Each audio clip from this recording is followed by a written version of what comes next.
వరమిస్తాడు. బ్రహ్మదేవుడు శరీరాన్ని చిన్నగా లేదా పెద్దగా మార్చుకునే శక్తి హనుమానికి వరంగా ఇస్తాడు. నా అగ్ని నీ శరీరాన్ని జ్వలించదు అని అగ్నిదేవుడు వరం ఇస్తాడు. అలాగే విశ్వకర్మ నా చేతులతో నేను చేసిన ఏ ఆయుధము నిన్ను హతమార్చలేదు అని వరం ఇస్తాడు. కుబేరుడు ఇదిగో నా గద, ఈ గదతో నువ్వు చంపాలి అనుకున్న వారిని సునాయాసంగా నువ్వు అనుకున్నప్పుడు చంపగలవు అని కుబేరుడు వరం ఇస్తాడు. తన తండ్రి అయిన శివుడు హత్తుకొని నిన్ను నా త్రిశూలం అలాగే నా శివ అస్త్రాలు కూడా ఏమీ చేయలేవు అని వరం ఇస్తాడు. అలా హనుమంతుడు ఇంతమంది దేవుళ్ళ దగ్గర చిన్నతనంలోనే వరాలు పొందుతాడు. అక్కడి నుండి అంజనాదేవి దగ్గర వాయుదేవుడు హనుమాన్ని వదిలేసి వెళ్ళిపోతాడు. ఇన్ని వరాలు ఉన్నా కూడా హనుమాన్ చిన్న పిల్లోడు కదా, ఆయన కోతి లక్షణాలతో విపరీతమైన అల్లరి చేసేవాడు. పెద్ద పెద్ద ఏనుగుల తొండాలు పట్టుకుని వాటిని గిరగిరా తిప్పి గాలిలోకి విసిరేసి గాలిలోకి ఎగిరి ఏనుగుని పట్టుకుని మళ్లీ కింద పెట్టేవాడు. మామిడి తోటలను ధ్వంసం చేసి పండ్లను తినేవాడు. కొండలని పగలగొట్టి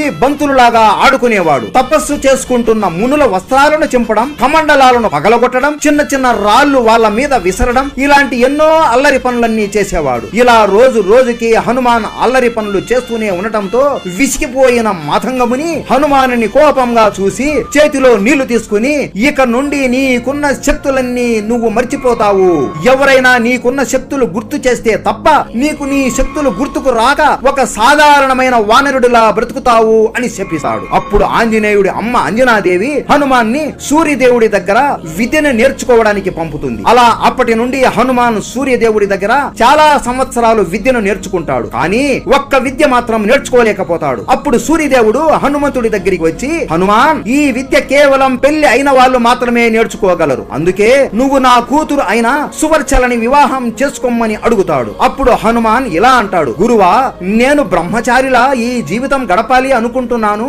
నా బ్రహ్మచర్యానికి భంగం కలగకుండా చెయ్యండి అని అనగా అప్పుడు సూర్యదేవుడు సరే అని సువర్చలని ఇచ్చి వివాహం చేస్తాడు. కానీ వీళ్ళు ఎప్పుడు శృంగారంలో పాల్గొనలేదు. సువర్చల ఎప్పుడు ధ్యానం చేస్తూనే ఉండేది. అప్పుడు హనుమాన్ ఆ చివరి విద్యను కూడా సూర్యదేవుడి దగ్గర నుండి నేర్చుకునేస్తాడు. అలా అన్ని విద్యలు నేర్చుకున్న తరువాత గురుదక్షిణ ఏం కావాలి గురువా అని అడగగా, నా కొడుకు అయిన సుగ్రీవుడికి మంత్రిలా ఉంటూ అతనిని కాపాడు హనుమా, ఆ తరువాత నీకు కావాల్సింది నిన్ను వెతుక్కుంటూ వస్తుంది అని కోరతాడు. ఆ తరువాత హనుమంతుడు వాలి మరియు సుగ్రీవుడితో కలిసి ఉండేవాడు. వాలి సుగ్రీవుడి మధ్య జరిగిన యుద్ధంలో సుగ్రీవుడు పారిపోయి అడవిలో దాక్కుంటాడు. హనుమాన్ సునాయాసంగా వాలిని ఓడించి రాజ్యాన్ని సుగ్రీవుడికి ఇప్పించగలడు. కానీ ఆయనకి ఉన్న శక్తుల గురించి ఆయనకి తెలియదు కదా. అమ్మో, సుగ్రీవుడే ఓడిపోయాడు అంటే నన్ను ఇక ఈ వాలి ఎలా కొడతాడో అని సుగ్రీవుడితో పాటు హనుమాన్ కూడా పారిపోతాడు. అదే సమయంలో సీతని వెతుకుతూ రాముడు మరియు లక్ష్మణుడు